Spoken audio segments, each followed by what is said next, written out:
All right, let's start. Okay, 3, 2, 1. Oh, Okay. hang on. Okay. Still connecting. Go. All right. Hello, everybody. Welcome to the showcase for iteration number 26. Let me just go through the key highlights of what we have achieved in this iteration. We were able to do 20 points against the plan of 15 points for this iteration, so it was a pretty good iteration, in fact. The key highlights, uh, why we were planning for 15 points was because we were working with 3 dev pairs over the course of this iteration. But we were able to achieve 20 points, so that is a good thing. Uh, the key highlights from this iteration are the OpenLMIS code base. We have applied AGPL 3.0 license. We have moved away from the Mozilla license that we were using initially. From a feature perspective, consistency check feature was completed one in this iteration. We'll go through stories for the final consistency check story. We started off on the emergency requisition stories, the iteration prior to this, and we continued emergency requisition stories in this iteration. And there is only one more story pending in the emergency requisitions feature to complete the bare minimum that is required to call this feature workable. So emergency requisitions is in a good shape, and possibly one more story that needs to get done before we can call it the feature complete. We introduced pagination on 2 pages, which is one is the convert to order screen and the other one was the view order screen. We took on the manual shipment update feature. This was discussed, analyzed, and the story is in progress. We'll showcase one of those stories there. The key thing that we did in VRMIS was syncing the data functionality approach was finalized. We moved away from all facilities sync to a per facility if and when it gets completed, the data form on per facility when it gets completed, we are allowing for a sync back to the OpenLMIS server. So the development is in progress. For that story, we started off that story. We are on the cusp of completing that story. We will showcase that sync first story at least in the next iteration showcase. We discussed and analyzed the budget feature. We have started off on the first story for the budget feature as well. Uh, the other feature that we are targeting is proof of delivery. We are having our initial discussions on analyzing how we should approach this feature. So that is also in progress for us. With respect to Comtrack integration testing, there was a requirement that the test QA IP be made public, which was also done on this iteration. So those are the key highlights from this iteration. I'll hand it over to Vinay now to take us through the stories that was done. Hello everyone. So I'll start with the first story that was basically view consistency reports. So as a part of this story, user is given a way where he can view all the default consistency reports we have in our system, and these reports will be available as a part of deployment as well.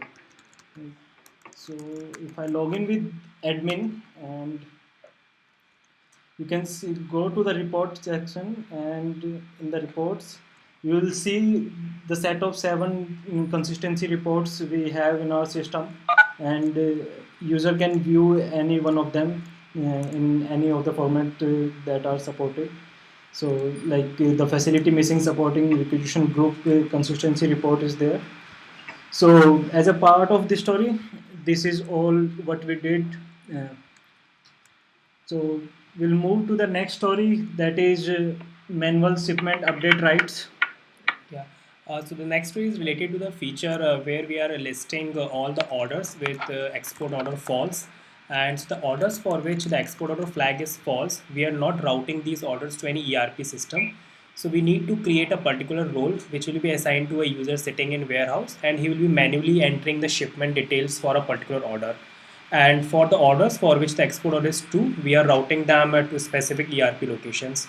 So this is the second story for the shipment manual shipment update feature, where we'll be creating a new set of write, which will be assigned to a user who will be updating the shipment details for the orders. So now again, I'm logged in as an admin, and if I go to manage roles, and if I go to add new role, now you will see that a new set of rights are there that are facility based rights. So now if I will be able to create a new role uh, which will have facility based rights.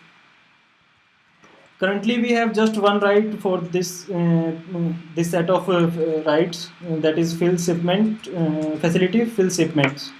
So now I click on it, and if I do save, we have a new role which has basically fill shipment for a particular facility right in that role. So the role is there. So I think this is what we did as a part of this story. Now we'll move to another story, that is the pagination on convert to order screen and view order screens. So now if I log out and I log in with a user who has a right to view and convert order, and that is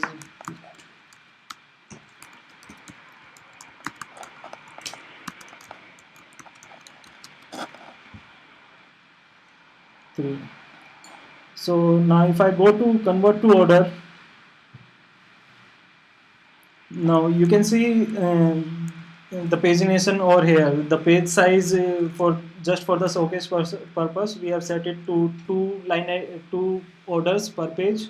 So now if I go navigate to the next page, you can see another two set of requisitions which are ready to be converted to order. And other than that, we have the search facility also, so where you can do search on all the fields or a specific field, that is program, facility code, facility name, supplying depot. So let's say if I want to search essential medicines, uh,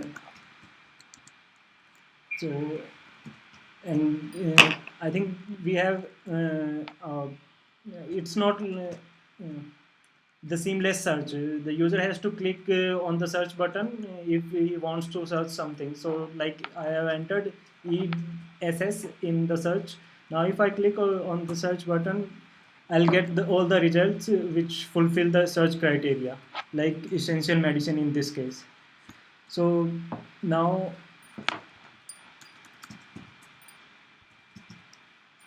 if I'll select the programs and the requisition, and I'll convert them to order. Both the requisition will be converted to order. Now again I'll convert the rest to requisition as well.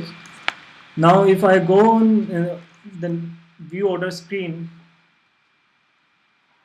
so here also we have the pagination on the view order screen as well. The pagination over here are all server sides, and as you can see, if I move on to the next page, you can see both the requisitions, both the orders in there. Other than that, we have okay. So as you can see, there is one new header there, that is emergency, which basically tells you whether the requisition was an emergency or it was a regular requisition. So if I go back to first page, here you can see a tick for the essential medicine order. It means that the requisition was an emergency requisition. Yeah. So next, basically, all the 7 stories belong to feature emergency requisition. So we have outlined the basic flow for the emergency requisition, which is the version 1 of emergency flow, and we'll be enhancing this flow in our future iterations. So in this flow, we basically have introduced the type as emergency, and we are allowing user to submit a requisition, authorize a requisition, approve a requisition, and emergency requisition will follow the same flow as regular. There are some order quantities we have allowed in the case of emergency.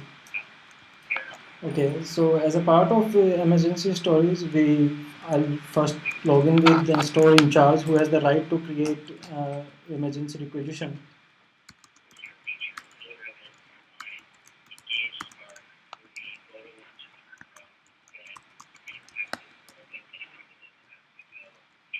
Now I go on the create requisition thing. I'll select a program for facility F10, let's say malaria, and I'll select the type as an emergency. So for emergency, we have a current period defined, so I'll be able to create a requisition, an emergency requisition. So you can see on the screen the red mark at the beginning of the headers. So it basically tells you the requisition is of an emergency type and it's not a regular type requisition. Now if I fill all the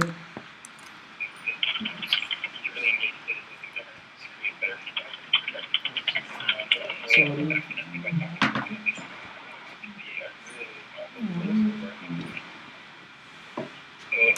that one is now if I submit on the requisition, it's saying fill the required values. So now if I click on the submit, the requisition is successfully submitted. Okay. So here you can see the beginning balance. If there is already a requisition defined for the previous period, then the stock in hand from the previous requisition will be carried to the beginning balance in the emergency requisition. If there was no previous requisition, then the beginning balance will be a user input.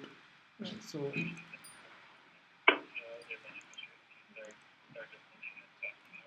Secondly, apart from beginning balance, there are few more fields: adjusted total consumption, average monthly consumption, maximum stock, and calculated order quantity. So basically, for our current version or the first version of emergency requisition, we have made all these four columns as blank. So, and we are not calculating the quantities for an emergency equations. We might do it in our further iterations. So user can enter a requested quantity for a emergency requisition, and approver can look into the requested quantity and can further process the requisition. So as part of one story, we have nulled out these calculations part from emergency requisitions. hey, can I request you everyone to please mute their microphones because it's causing a lot of noise in between.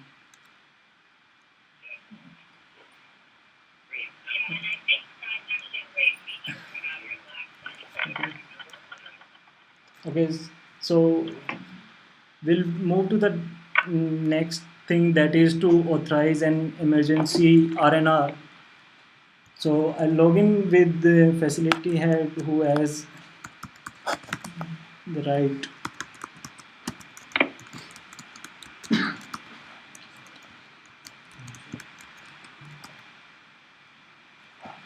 So now the facility head has the right to authorize an emergency requisition. So I'll select the combinations for which I have created the requisition and I'll select the emergency. This one is submitted, and if I go, now I have the option to modify any of the inputs, and now if I click on the authorize thing, I will be able to authorize. So the RNR is successfully authorized. And So basically, we have kept all the validations similar to regular RNR, like if there any field is missing. And as you can see, for approver RNR, for authorizer RNR also, these four calculate quantities are null for the current version. Rest all the validations, like having a regimen tab, if it is configured by the admin, any non-food supply products will be exactly similar to regular RNR. so for okay, now if I go on view and yes, okay.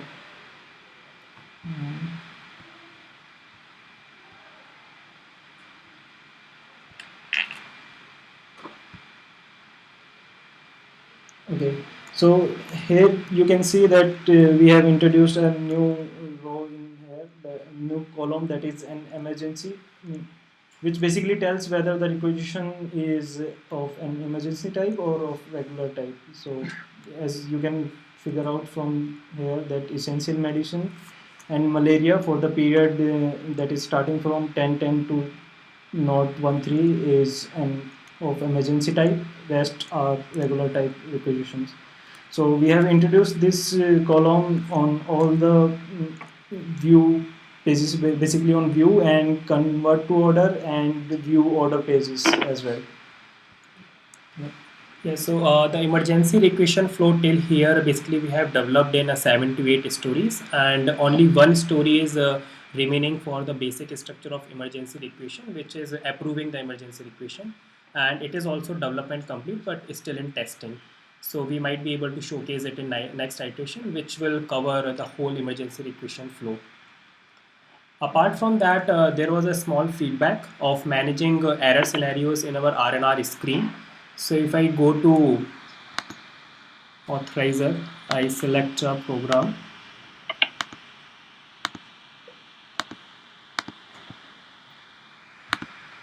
So as this is an authorizer with having authorized rights, and if you can see the RNR status is not yet started, which means the store in charge or the user with create right hasn't submitted the RNR. So we can see an error which will say requisition not initiated yet. Apart from that, we have maintained other errors like as we have mentioned earlier, like emergency requisitions will always be applied to the current period, and if the current period is not defined in the system, then there is a message which will say current period not defined, please contact the admin. Another error scenario that we have enhanced for regular RNRs is if a user has submitted the RNR for the current period also, let's say right now we are in October, and if he has submitted the October RNR also, and if he selects the same combination again, then he will see the error saying current period RNR already submitted. Apart from that, another error message that we handled was for authorizer.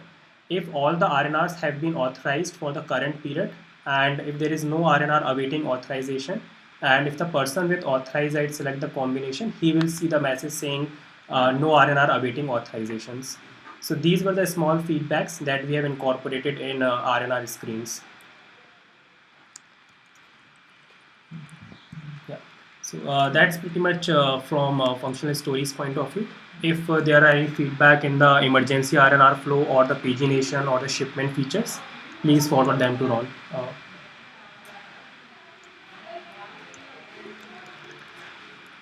Okay. Thanks everyone. Thank you.